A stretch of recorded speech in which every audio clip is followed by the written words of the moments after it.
आता सगळ्यात महत्त्वाचा प्रश्न असा आहे की गायनेकोमॅस्टियाची सर्जरी का केली पाहिजे किंवा करणे गरजेचेच आहे का?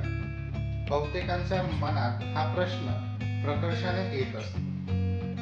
इन शॉर्ट, जर गायनेकोमॅस्टिया आपण हे कारण काढून टाकलं तर हीच लोक कॉन्फिडेंटली विथ बोल्डनेस लोकांसमोर स्वतःला प्रेझेंट करतात, जिमलाही जातात, हवे तसे कपडे वापरू शकतात आणि सगळ्यात महत्त्वाचं म्हणजे या लोकांमध्ये एका प्रकारचा कॉन्फिडन्स येतो जो त्यांच्या ओव्हरऑल प्रोग्रेससाठी कारणीभूत ठरत असतो.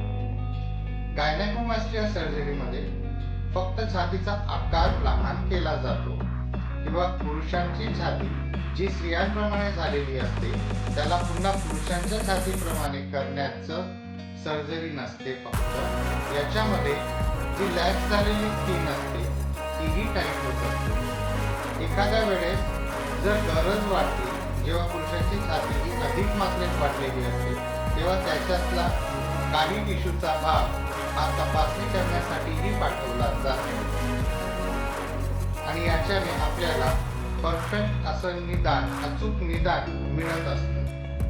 म्हणून आमचा एकच सल्ला असतो की ज्यांच्यामध्ये गायनेकोमॅस्टिया असतं ते व्यक्ती गायनेकोमॅस्टियाचं कारण आणि त्याचे उपाय शोधत असताना त्यांना येणारा हा सगळ्यात मोठा प्रश्न की सर्जरी केलीच पाहिजे का, तर याचं आमच्याकडनं हेच उत्तर असेल की गायनेकोमॅस्टिया सर्जरी ही त्या व्यक्तीसाठी एक लाईफ चेंजिंग इव्हेंट असते. गायनेकोमॅस्टियाबद्दल तुम्हाला कुठल्याही प्रकारची शंका असेल किंवा कुठल्याही प्रकारचं डिस्कशन करायचं असेल, सकाळी 8 वाजेपासून रात्री 8 वाजेपर्यंत आमच्या टीमच्या नंबरवरती कॉल करून